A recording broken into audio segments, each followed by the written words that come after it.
Alors salut et bienvenue sur The Bed Test. Aujourd'hui je vais vous présenter une TV Box Android, TV qu'on peut retrouver sur Amazon. Alors il s'agit de la MXQ Pro 4K. Alors attention, 4K, il y a une nuance avec ceci.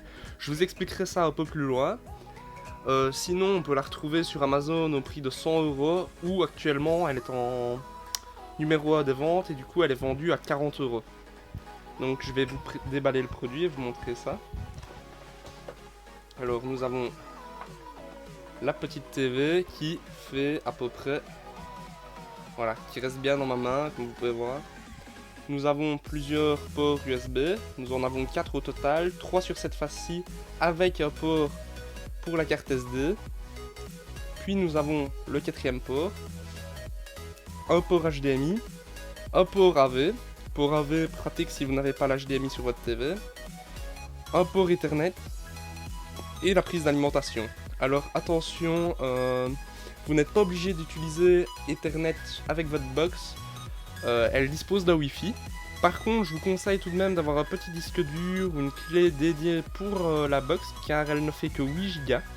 Mais en réalité, vous avez uniquement 4 Go pour vous puisque le S présent fait déjà à peu près 4 Go.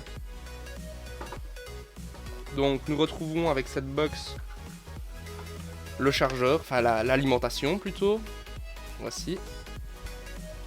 Nous avons également un câble HDMI que je trouve vraiment trop court selon moi. Mais l'avantage c'est qu'il est fourni avec, donc c'est déjà un point positif. Ensuite nous avons le câble AV qui d'ailleurs se branche en jack, chose que je n'avais jamais vue auparavant. Nous retrouvons la télécommande. Sur la télécommande, il y a 2-3 petites choses que j'aurais aimé retrouver en plus, c'est-à-dire on a le principal pour naviguer sur la box, mais il nous manque par exemple le bouton play, pause, ainsi que le bouton avancer, reculer. Alors, vous avez ici un bouton qui va vous permettre tout simplement d'afficher une souris pour pouvoir naviguer plus facilement sur la box. Moi, je vous le déconseille et je vous conseillerais plutôt de prendre une petite souris, souris sans fil ou alors même une souris filaire pour naviguer dans la box. Ça va vraiment vous faciliter la tâche. Nous retrouvons également avec tout ceci un manuel. Manuel qui est fourni en anglais.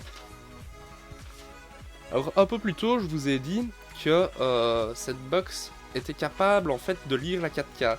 C'est vrai, en réalité la box permet de décrypter la 4K, mais en fait nous avons un problème, elle ne permet pas de diffuser la 4K. Pourquoi? Donc en fait ce port HDMI fait qu'il est possible de diffuser jusqu'en 1080p, mais nous ne pouvons pas aller au-dessus du 1080, c'est-à-dire nous ne pouvons pas aller en 4K.